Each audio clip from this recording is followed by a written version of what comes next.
About some Pale Bradley. We're back. Worm packed boys are back at it again. Yeah, and y'all, we're here to talk about arc one of Pale, and I think this is going to be pretty unstructured. We're just going to talk about yo, this was dope, just kind of raw reacting to I it. have some structure we can go to, but Okay, this is okay, coming a little late because I've been, as usual, I'm a audiobook guy. Um, Plus I just haven't. I think they're on 2-1 now. But yeah, I actually just finished 1Z. Wow, I'm shook. Anyways, Pale. The new story by Wildbow, in case you don't know. Wildbow being the creator of Worm, which we've talked about at great length, and oh yes, Pact, which for me, I'm still kind of going through Pact alongside same. Pale. And it kind of slowed down because I'm not driving to and from work these days, which was a lot of the time I spent doing Pact. So, I mean, I'll figure it out with something, but so Pale is a story in the same universe as Pact. And Bradley, what do you think of it so far? I quite like this first arc, I will say. Strong start. Dude, I've seen quite a few people on the subreddit say that out of all of Wildbow's stories, this has the strongest opening arc, and for me, I would agree with that. I I fucking loved it. I disagree because I thought it was pretty average up until the final chapter of this arc is amazing. Whew.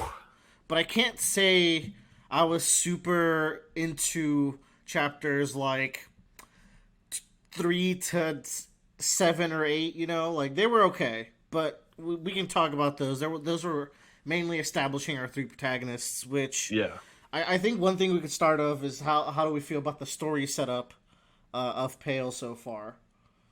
Like the Yeah, base story, it's pretty different from Pact. the initial premise is, this murder mystery that the girls are, encouraged to just look into. Don't worry about solving it. Which, even that core premise has, a lot of people speculating. I think the fact that it's a murder mystery, a lot of people have running theories going on, and Yeah, I've these been theories checking. is do they actually want the girls to solve this mystery? So The weird thing about this is that all the others pledged their allegiance to the girls in sort of allegiance. They pledged to help them out and to not harm them. And so far, I haven't seen anyone point out like a flaw in how they negotiated that. So it seems like they're genuine. But Miss seems super sketchy. That's for sure. Can't trust yeah, her. that's the thing is there. I feel like everyone jumps to different people as far as who can be trusted and who cannot be trusted. Uh, even characters within the story themselves are like, this person's like, fuck goblins, or then you have almost everybody who's like, don't even try to talk to the fairies. They're like, I don't know. I love it. Do you have someone you don't trust more than the others? So it's rough, and this is less of who do I think killed the Carmine Beast and more just who do I think you should not trust. Yeah. Personally, I don't really trust the goblins or the fairies.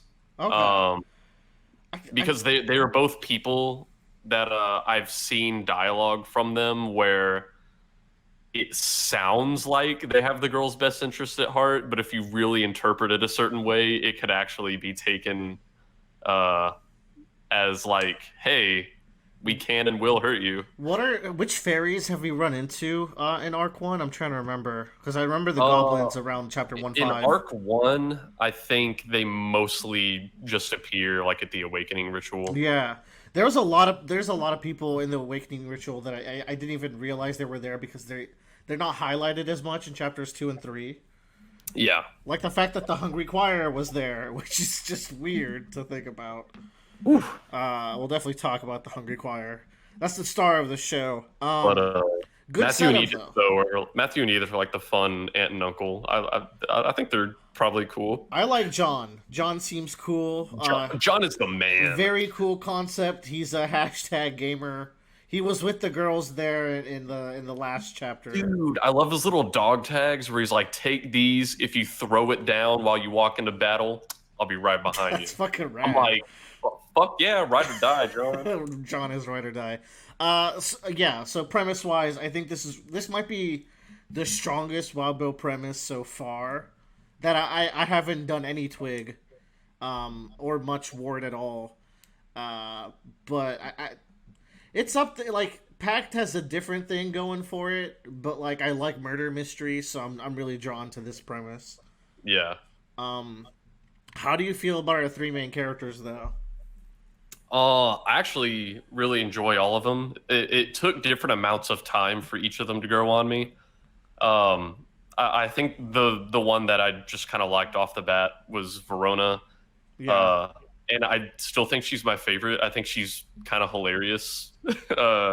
She does a lot of stuff that I think's funny, where Lucy was yelling at her for not taking the investigation seriously enough, and then they immediately go into an interview, and the very first thing that the person they're interviewing says, Verona does this super exaggerated, like, and Lucy's like, shut up. I like Verona. My initial was like Verona's my favorite, but after 1-8, I'm like, God, you are going to have a bad time in this story, my friend. Hell yeah, because she rejects her humanity. Like, that's the thing. That's a scary. Girls, and this is kind of getting into what I think a large point of the Pale, a large part of the point of Pale is that I think each of these girls has a few core insecurities that, you know, Magic is kind of offering ways out of these insecurities, but, you know, maybe like it's not so good to capitalize on like that. Would you say for Lucy it's like she's got a bit of a rage in her where she's just like randomly thinking of how she would curse people for like 2 hours before bed? She just lays there thinking, and I think that's so dark.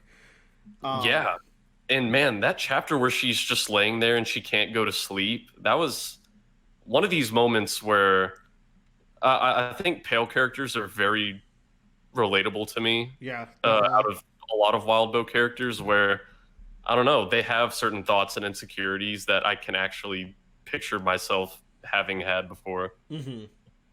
But yeah, and then Avery just has all sorts of little problems. I feel like she seems like she's the most insecure in general. She's got her whole like not coming out to her family issue going on.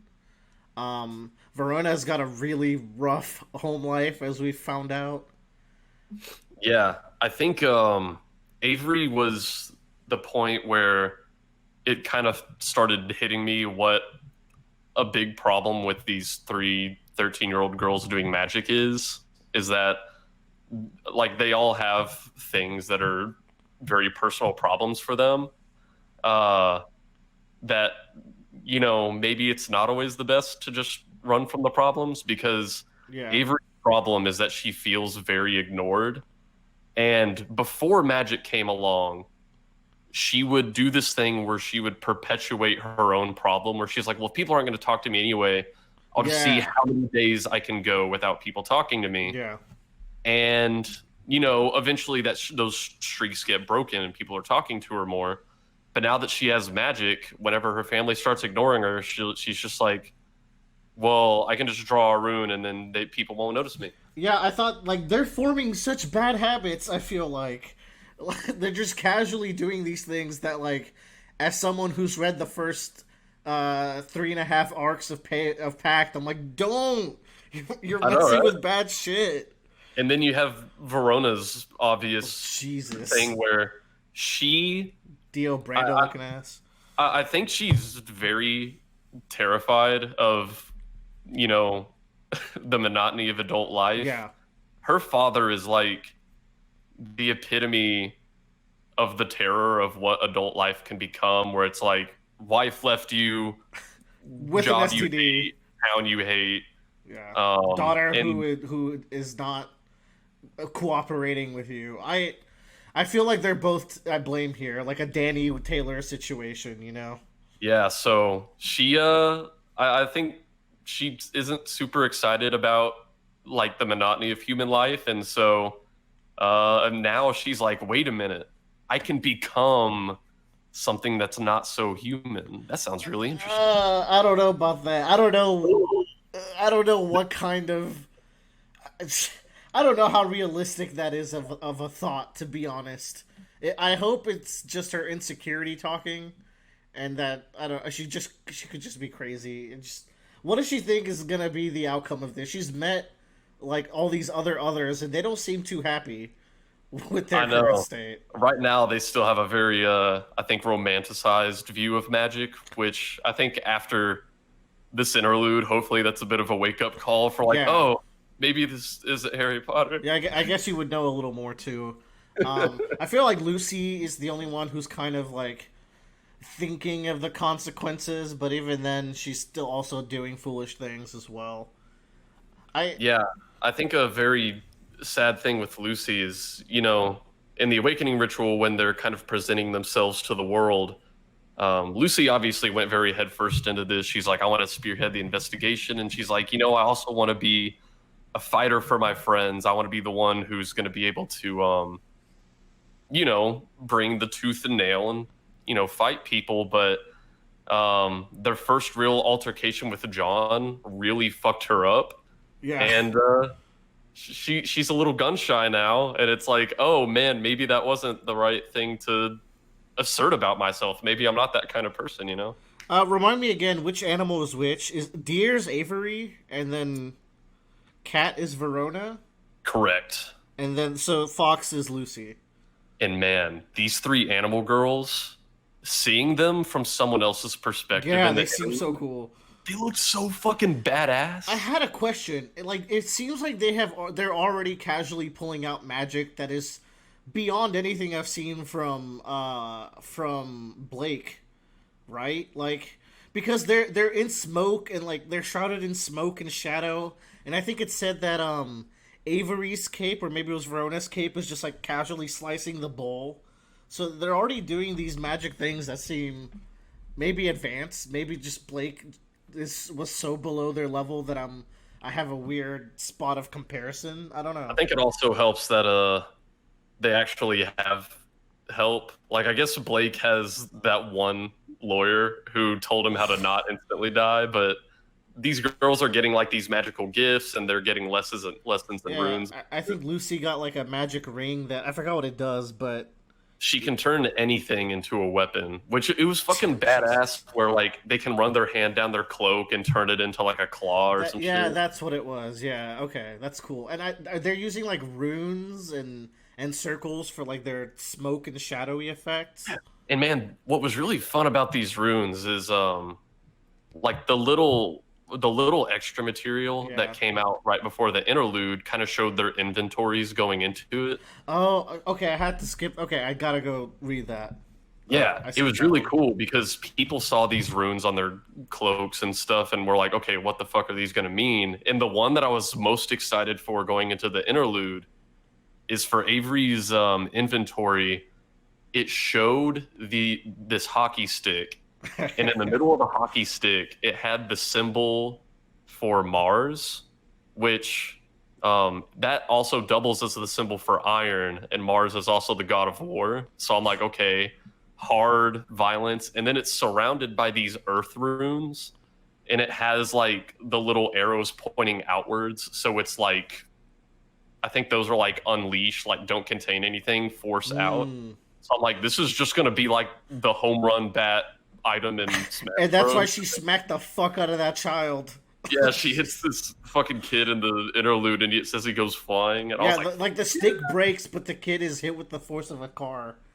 God damn. Wow. Yeah, these girls are strapped. I really underestimated them. Uh, Interesting how they're that they were able to fight these creepy children. Like this is their first battle. Not seeing it from their perspective was kind of trippy. because of that. You know, Yeah. I'd like to see what their mindset is in such a direct confrontation. I guess I'll find out more maybe in 2.1, but Yeah, I imagine. I mean, you've read it, you know. I know. What else? So that being said, I'm not super into the girls yet, and I just don't know why. Maybe I think it's because I condone their decisions to even get involved. Because one thing that drew me to Blake instantly is the fact that he doesn't want any of this, and Yeah. he's put in such a shitty position that I immediately sympathize with him. They're like Gabe, where like they're signing up to something that is clearly going to fuck them over, and everything they do is what they're like. You reap what you sow situation, you know. So that might be a barrier that I have with these girls so far. Yeah. I Plus, think splitting this first arc in 3 characters means you're getting less with each character as well. yeah, I guess that is like a really that is like a potential upside for stories where the main character doesn't have a say in their involvement because like for a character where their call to action or however you want to say it hinges on their decision to go into action. You know, I Yeah. get like if you don't agree with that action or that's not something you would have done, I guess it can be harder to like identify with them. But you know, for a character like Blake where he didn't have a choice, it's just like, well, we're in the fucking shit. He's like, he didn't Yeah. ask for this. And I feel like with arc one, it's really just Blake and Rose. So you have all this time with these 2 characters, and they're just fucking going. And that really worked for me. But for me, like Pale chapter one was amazing. Then it was just okay for me throughout this first arc, and then the last chapter is a complete banger. So I'm definitely enjoying it. But I feel like I was attached to Pact faster in Yeah. comparison. I will But say, but I will say Pale did hook me faster than Worm if you're comparing the 3. But go you on. did kind of make me think of something I had thought of before where, um, like Gabe in this interlude, Yeah. uh, I think I was really entrenched in his thought process for signing up for this He was ritual. super well written. As like as stupid of the decision it is to sign up, I think I was very entrenched in his decision because, like these 3 girls, by the time chapter 1 rolls around, they've already made the decision to awaken, and we like as of now we haven't seen them be approached by the others. Like we haven't seen a flashback like of them deciding Yeah. to do this. But Gabe, we kind of get a really heartbreaking step by step process of him deciding to do this where it's like he was a child actor, so he kind of used to get some attention. He was kind of what a kid might want to be, Yeah. but those days are kind of past, and so now he's kind of in a new town. He has this crush on this girl, and he has a lot of insecurities a 13-year-old boy might, where this girl doesn't necessarily like him back, and so his mind starts jumping for reasons. He's like, oh, it must be because maybe I don't look good enough, and Or so those 2 other boys in their friend group are cock blocking me, but it just really Yeah. seems like she doesn't want to talk to him very much. So I think he's like made up his mind that he's like, I don't know, like it's because I look all awkward. It's because I'm lanky, and he's like, I need to work out. But the problem is, I can't do what those Hollywood guys do. It's like if I eat, I get fat. If I don't eat, I get too skinny. How do they do it? Yeah, I thought that part of it, I could see why that would trip him up, and I like how Wildbow included that because it seemed like such a realistic conundrum for Gabe to think about. Yeah. So essentially, what I'm trying to say is, Gabe died because he's a simp. Yes, absolutely. But I mean, he's a 13-year-old, so I can't blame him as much. Here's the thing. Here's the thing about being a 13-year-old. You can still be a smarter 13-year-old than someone who willingly signs up to something where I'm pretty sure he was well aware that the outcome was death and infinite servitude to the choir. Yeah. He seemed to know everything about the ritual. So that's the thing. The song explains how to play the ritual and what the consequences are. So it's like I maybe I was a smart 13-year-old who could just bear it and be like, whatever, it'll get better. But I would not like climb this like this. It's the same as like walking a tightrope to try to impress the girl that you like, and falling will kill you. Like I would not put myself in life or death danger for a 13-year-old simp situation. But It's maybe like that's just me. I feel like maybe it didn't become super real for him until he like pressed enter in that tick box because Yeah. I think the beginning of the chapter he's still debating if it's even real or not. And even if he knew it was real, um, I imagine reading about it online is very different from seeing a lady without legs being dragged in by bloody children. I think at that point he's like, "Oh, well, this was the worst decision anyone could have ever made." Yeah, I mean, because at that point he was forced into it, so he was fucked from that moment. Uh, so how many people were there at the ritual? It felt like it was around 10ish, or was did I get the wrong idea and it was more? I think Gabe said that there's supposed to be 8 contestants at each Okay, ritual. Jesus, and he failed. So he ate some, but I guess it wasn't enough. Is that what happened? Yeah, I think the problem is that he ate enough, but he threw it up. but then they said he was trying to slurp it, which is just Jesus Yeah, Christ. I mean, he tried his best. I guess he didn't get it back in then. Man, I think Man, at that point, I don't think I'd be trying to slurp it up. I'd just be like, well, I guess I'm just fucked. oh, if there's 100 children about to eat me, no, I'm gonna eat the slurp up. Yeah, I don't know, but I would hope I'm not in that situation to begin with. Yeah, because I wasn't a dumb child like these 4 children. But Man, I felt so bad for him either way. like creatures like a ritual incarnate and a dog of war, like the Hungry Choir and John, like that's so far that's one of the most like just intriguing things about Pale to me is these others are really fucking That's cool. the hungry choir. The hungry choir is one of the most interesting concepts in any fiction I've ever seen. I don't know. Actually, I like was reading that and I was like, "Are you fucking shitting me?" who thought like you have to imagine John F. Wildbow sitting in his Canadian office, and then like he's watching bullfighting, and then a spark just hits him where it's like, 8 people fighting to eat the bull, and if they don't eat the bull, they get eaten themselves. Brilliant. He's like, "Let's fucking go!" And like these ritual incarnates are so cool because obviously there's others besides the Hungry Choir. So I guess like the general rule is they get they get power from these people participating in it and probably dying, and they would have to give up some of their power for these rewards that they promise people. So they basically make the ritual Hard. borderline unbeatable. Because okay, so there was 2 people there who that wasn't their first time, at least, right? Because there was people with scars. There was like a model and like a druggie there. It may or may not have been their first times. I think the 2 people that were there that I know had done it multiple times there was the girl who was missing an eye. Yeah, I think he called her Wink, and then right. the lady who got pulled up by the choir where she's missing like both legs and some of a hand or some shit. I think she had done it before. And that's the last time. Did everyone die?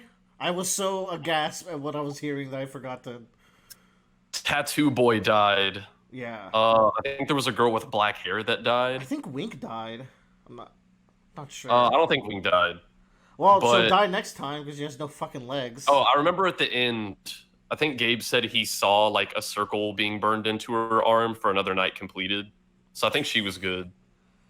The reward I thought was really cool. So you lose the negative side effects of consumption, um, which I think is really cool, and you get rewarded for consuming more. So you just get an infinite stream of money as long as you keep consuming things, and you don't get the negative side effects of consuming things. Yeah, That's really cool. That's a cool man, reward. man. Some of the other like living rituals sounded really cool. I think it was John who talked about this one where you get sent back in time and you're tasked with changing events so a certain event happens in the future.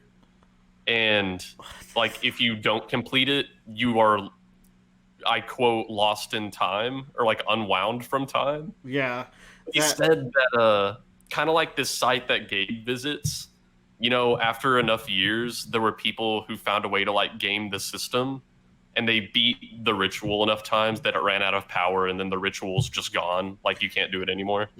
yeah, that's such an interesting idea. Man, I'm guessing being unwound from time is like that. Those like casual practitioners in Pact around Arc 3. Blake meets with them and like they're like, we have no idea what happened to our friends. Like we dude. can't even imagine. So I'm guessing that's similar to being unwound from time. Like Wildbow's on some shit with these Pact creatures and powers and all that. Yo, Pact is so cool. Yeah, Pactverse is definitely more up my alley than Wormverse. Like Worm is still my favorite book, but I think I like the Pact universe a lot more. It's everything is so fucking fascinating in Pact. Favorite book so far. We're still pretty early in both of these. Yeah, man, that ritual was omega fucked. I'm interested to see how the girls react to that because I could not believe what I was hearing. The funniest thing was, so I read the chapter, and then as soon as I finished the chapter, I went to the Reddit discussion thread, and the top comment was, "Well, fuck that." Yeah, I would be leaving Kennett because also just the idea that Kennett has people who are willing to engage. Like, how many other Kennett residents have gotten into some funky shit? Ooh. It's a smaller town than even what's it called? Impact, the town that you started. Jacob's Bell, yeah. Jacob's Bell, yeah. Because I think Kennett, I can't remember if we got a word on the population, but I thought it was some shit like 3,000 to 5,000 people. I remember it being 5,000 from either the prologue. Yeah. Which, as I recall from the prologue, that was like Matthew who got like that lady's cancer or whatever. Oh yeah, he like sucked the cancer out of her. Jesus. Or the was it cancer or was it diabetes? It was diabetes, but then they put it in the Forsworn guy, didn't they? Like, oh yeah, it's like, hey, so fucked. Look, bro, someone's got to take the bullet. And you have no defenses, so yeah, dude. Poor I forgot that guy's name, but he's a fun character just because he's so down. Charles, I think. Yeah, Charles. I think that's good for Pale One. I'm excited to get into the next arc. Yeah. You got anything else, Bradley, about Pale One? I think we mostly just wanted to say like, yo, shit was lit. Shit was lit. We'll probably come back to these in future arcs, either one per arc or like 2 or so per video or something. Pale's fun. I'm gonna try to keep up with this one as it comes out. Audiobook format, preferably. Yeah. If people want to comment something, you could tell us who you think done it, I guess. Yeah, I have 0 ideas. I know Miss is suspicious, but she's probably not the one who's done it. Like, the person who did it is probably not the worst person in the... I don't think the main antagonist is the person who did it. Yeah. The thing is, like, in a murder mystery... It's weird because I get all these tropes that pop into my head where I have no idea what the reality could be because it's like, oh, obviously it's not going to be the most obvious person, but then it's like, oh, well, you're not expecting it to be the most obvious person, so maybe they did do it. And it's like, I don't know. Wildbow is not above tropes, but I feel like this is one thing where he would be like, oh, I'm going to pull this huge veil over your eyes kind of thing. Oh. He is a Frenchie after all. He could live in Quebec. I could be right in some sense. I don't know nothing. But yeah, Pale's great so far. Yeah, leave your comments below. Who done it? Who's your favorite character so far? Etc. What if Wildbow just commented and said, "Hey, this is the person who did it"? Yeah, that'd be great. I'll keep it a secret. Yeah, I won't tell nobody. You know what? I bet we'll find out way earlier in the story than anyone would think. Yeah, that's the thing. Like, what if we find out in Arc 2 and then it's like the direction of the story goes some other way? I could like, I don't know. see that. And we'll have to see where that goes. But okay. We're done. Goodbye, everyone. Goodbye.